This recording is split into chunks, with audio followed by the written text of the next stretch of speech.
Hello, this is Future Jason, and this is the second part of our video where I have a good old listen and compare the sound of the various Beyerdynamic headphones. And over to past Jason. Well, that was really interesting. It's really nice having a listen. They do all sound different, as you'd expect, and I think you should own at least 2 of these in your collection. So basically I went through, I had a good listen to all of them. Took some frequency plots just so we can compare them. As you're probably aware, our rig isn't super accurate, but it's good for comparing A with B, like see what the differences are between them. You get a kind of rough feel for it. What was interesting is how far you had to crank the volume on each of them to get the same sound level. So obviously the 250 ohm 990s, you really need an amplifier, I think. You need, like off a phone, they'll be very quiet. You really need quite a lot of power to drive those. 1990 more sensitive, so you didn't need as much power, even though they're both the same impedance. I think these are both 250 ohm. Because of the Tesla driver with the greater magnetic flux, they're more sensitive, so you don't need as much power on those. And then these ones, obviously you can drive off anything, so going from the 990 to the 900, if you were working on, like a laptop or something like that, something small, these are going to outperform the 990s easily, just because you'll be able to hear more. You'll be able to crank the volume up louder and hear what's going on. So those are a lot more easy to drive. And then the T1s, kind of similar to the 1990s, I think. So these ones need the least power. These ones next. Oh no, actually, no, those were pretty loud. So the T1s went louder as well, because I think they're a lower impedance headphone, and they've got the Tesla driver. So you don't need as much power. People say they benefit from having a bit of amplification. So that was interesting, just because to do the frequency plots, we have to put them all at the same sound pressure level so you can compare them, otherwise they'll be all over the graph. And it was just interesting. Some of them it was like quarter of a turn difference to get the same power level. So, sound-wise, that's what kind of here for. I don't know, other people have probably done a better comparison with this, but the 990s are very bright. They've got they've got what they call the Bayer peak. They've got a big peak about 9K. So very crisp treble, lots of detail, not quite as much kind of bass / sub bass, just because it's overpowered by that treble. Now, and the reason why people love these in studios is because they're super unforgiving. You listen to something in this and it's going to show up mistakes. So I would own a pair of these, just because you'll listen to tracks and you'll hear things that you might not have heard with other headphones, just because they're picking out all that crazy detail at the high end that other headphones kind of smooth out, because it's a bit harsh on the ears. But it's just interesting to listen to the same piece of music through these, especially the Pro X. They sound very different, and you'll hear different things in the music. But yeah, 990s, very good for £129. The Pro X, which would be the next one up in the range, I think these are sort of 200, 250. And as I said, these are more for your prosumer. They look a bit nicer, they're easier to drive, and they've got a slightly kind of more familiar sound signature. Let's get the graphs up. So here is your 990, classic 990 sound signature. You've got your big peak at sort of 8 or 9K. You've got a little bit of a rise hump around sort of between 100 hertz, 90 hertz, the peak of that little hump in the low end. Pretty flat, which is why they're used in studios. You'll see the mid-range is pretty flat, and then you've got this big treble peak, which kind of picks out all the details. If we compare that to the 900, so you'll see this has got relatively more bass, so it doesn't have that hump and a roll-off in the low end that the 990s have got. See, it does feel like they've got more bass. They feel more balanced. They haven't got as big a hump in the kind of 8-9K. You can see that that's rolled off. What you'll also notice is some big dips, probably about 4K and 15K. Really big dip where there's just nothing. So that is something to watch out for. They certainly it's not something you necessarily notice when you're listening to them, but I think if you're mixing a track, you've got to, keep in mind that when you're mixing it on these, you've got a big gap about 4K, and you might find yourself bringing that up. So that's interesting. They sound, these sound quite harsh and trebly, but there's something magical about them. These sound a bit more mellow, a bit more chilled out, probably because they've taken down that peak. what I thought would be interesting is if we took out this foam inside and do another test. So I did that because I was wondering what that foam did. So here you've got the original in green and without the foam in orange. And yes, as you can see, they would have originally had that classic Paer peak around 8K, and then they've put that in to bring that down.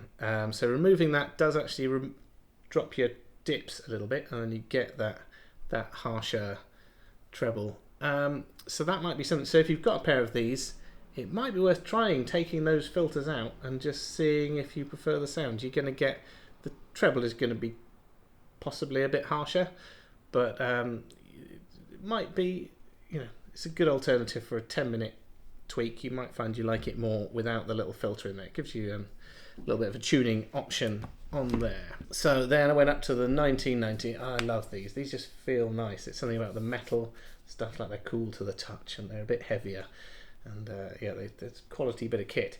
So the sound is really good on these. I really like the 1990s. So with these, the bass has got real authority. Like they've got a lot of detail in the bass, and it drops down really low. The treble, they've gone back to the old style with the Paer peak, but it's not quite as harsh as the 990s. I think because you've got more bass and stuff in it, you don't notice that peak quite as much in there, but just overall really good. The other thing I was going to say was I think the sound staging on the 900s and the 990s is probably better than the 900.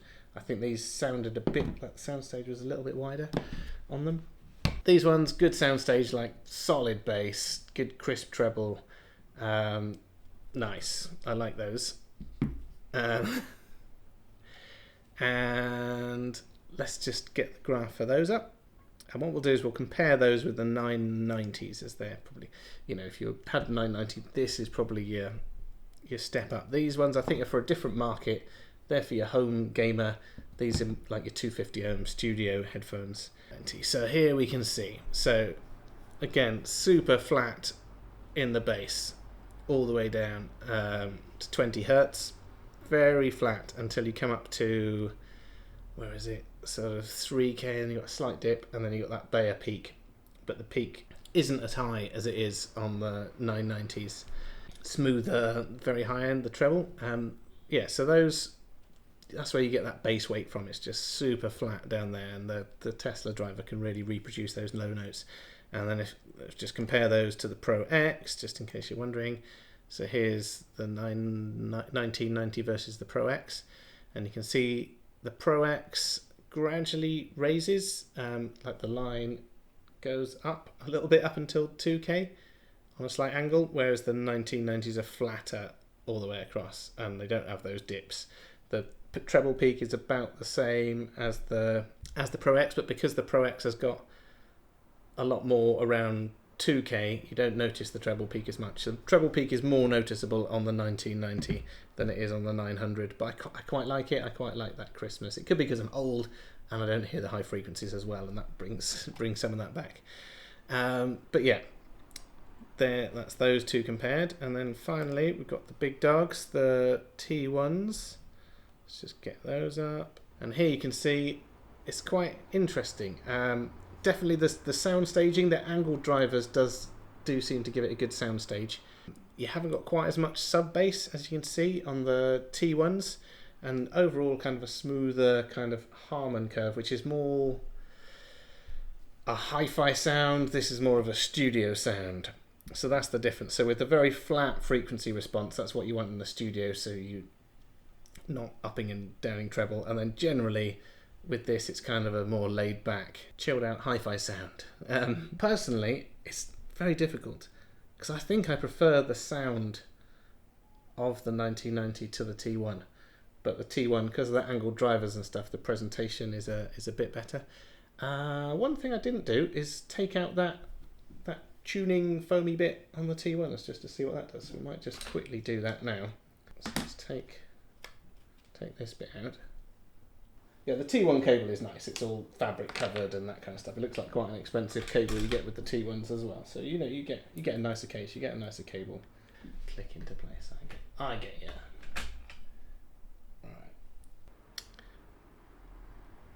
Yeah. So if you remove that this tuning, what's it? You do get a crazy peak about 8K, so it looks like insane. So, no.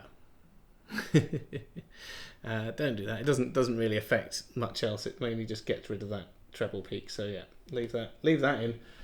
Otherwise, it might be a bit too harsh. So, which one would I take home if I had a choice of all of these and money was not an object? I'm going to go 1990. I like those. I think I like the crisp treble. The T1s are good. They've got good sound staging and stuff, but I think the sound is just a bit crisper on the 1990s, and I like that. I don't like a smooth, mellow headphone. I like a crisp, exciting headphone. And also, it's I would definitely say it's worth having a listen to a set of these if you haven't. If you've got a big collection of headphones and you haven't got 990s, get some 990s because they sound different to every other headphone. And we sell some modified ones where we've slightly reduced the treble peak and increased the sub bass, and I think there's something special around the £200 mark. So if we're going by price, those are worth a listen, but I think they might, for studio use they're great, but for home use that treble might be a little bit harsh as standard. Maybe get some of those and buy one of our mass loading and damping kits to bring up the bass slightly and reduce the treble a little bit, and they're pretty good value for money. These ones are, they're aimed at someone who's got basic home studio, so you're running these off a synth or a laptop or something like that. You're making music and they're great and they sound good. They're like professional quality headphones, but they'll run off just about anything. These are going to need a lot more power to drive them. I know a lot of people prefer this is the thing, you see. Yes, I think most people are going to prefer the sound of the 900X because these ones sound a bit thin because of the treble. So I think most people are going to prefer the sound of the 900X over the 900. Modified DT990s will sound as good, if not better, than the Pro X, but then they're not as easy to drive, so you're going to need an amplifier, you're going to need to modify them, whereas these ones will kind of work out the box. They'll sound good, they'll run off anything. So that's your thing there. The 1990s, this is for your slightly more successful recording artist. You've been using the 990s for ages, and you're going like, I've made some money, I'm going to splash out, get the 1990s, and it's a 100% upgrade. You're not going to miss anything that you can get with these. What you're getting with this one is you've got that crisp treble, but you've also got bass that goes on forever and is super detailed and built like a tank still. So you've got those, and then the T1 are designed, they're designed for the audiophile market, and they're slightly different, with the dual entry cables so you can run them balanced, and the angle driver so you get slightly bigger sound staging, so it's more for home, appreciating the music rather than mixing. If I was in a studio, I'd 100% go for the 1990s. I don't think you're getting anything extra with the T1s. But for home listening, if you find the treble a bit harsh on those, these are a bit more chilled out, but you're paying a lot more for them. So it's one of those things that I would try both. If you get a chance to audition them, I'd try both, because me personally, I would pay half the money and get those over these. But I know some people that hate the treble peak on those, and these ones will be much better. They're more chilled out. So yeah, it's been very interesting having listened to all of them, and I hope you enjoyed it, found it vaguely interesting. Let me know what you think in the comments below, and I think next week what I'm going to do is I'm going to start footling around with these and see if there's anything that we can do. See if we can retune those at all, because I haven't really tried those. We've got tweaks for all the others. So these ones we've got a mass loading and damping kit. These ones we do various things. We've got mass loading and damping, but it doesn't make as much difference on those, but we have got a switchable 8K filter if you buy them from us, so you can switch out that treble peak or switch it back in depending on what you want, so you can make them sound kind of more like these at the flick of a switch. The T1s, obviously we do balanced cables, that kind of thing. We do some fancy cables for the T1s. You run them off the balanced amplifier, which might help. I've only got a cheapy amplifier on my desk. Maybe running these off a more expensive amplifier, these might scale better than the others, so you might notice it more. So anyway, stick a comment. Let me know what you think. Which ones would you go for? Have you listened to these? Do you like them? Do you hate them? Let me know.